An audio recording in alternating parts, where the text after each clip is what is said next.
Hello, my name is Kara Marcus, and this presentation is for Management 539 for Cornerstone University. As many of you know, my business plan is for a pet food manufacturing company. I grew up in a family business that dehydrates liquid egg into a powdered form.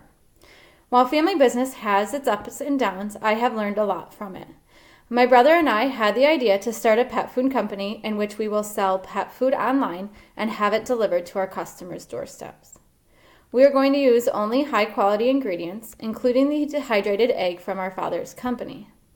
The business plan worksheets that we use throughout this course have helped me learn a lot about some of the first steps that will need to be taken in order to start this business, and I will be sharing some of those with you today. The name of this business is going to be Van Eldren Pet Foods. It will be a partnership between Paul Van Eldren, my brother, and myself. Throughout my research, I found an article that states that a partnership is a small business in which personal liability is not going to be an issue. We decided that partnership would be the best fit for our goals and objectives for the business. One thing that I learned about while researching about partnerships is the importance of having a document that includes how the decision-making process will happen. These questions include how a purchase price will be determined if one person wants to back out, how will the ownership be shared, and how the decision-making process will go. I think that these questions will be especially important for me to answer because I will be going into business with family. Sometimes it's easy to assume that things will go smoothly because it's with family. However, I know from firsthand experience that that is not always the case. And so I think that these questions to lay out before we start our business will be a good idea and something that we will pursue.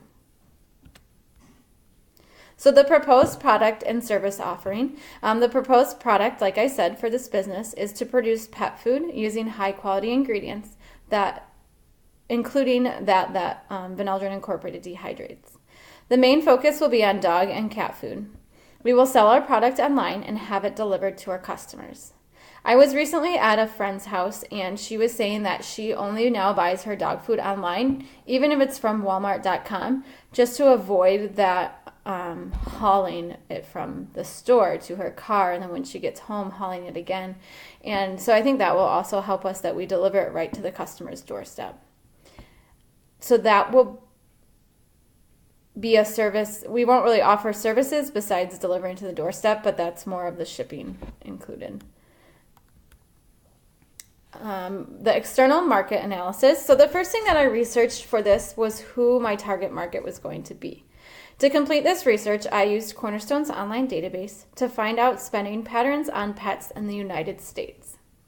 I found that each year, Americans spend more than $61 billion on their pets. That same source showed me that people who are age 55 to 64 are more likely to spend money on their pets than any other age group. So that's what this chart on this screen shows, the average annual expenditures on pets. So you can see that age 45 to 54 is in a close second, and then it kind of decreases as they get younger. I will use this information as I start to form my target market.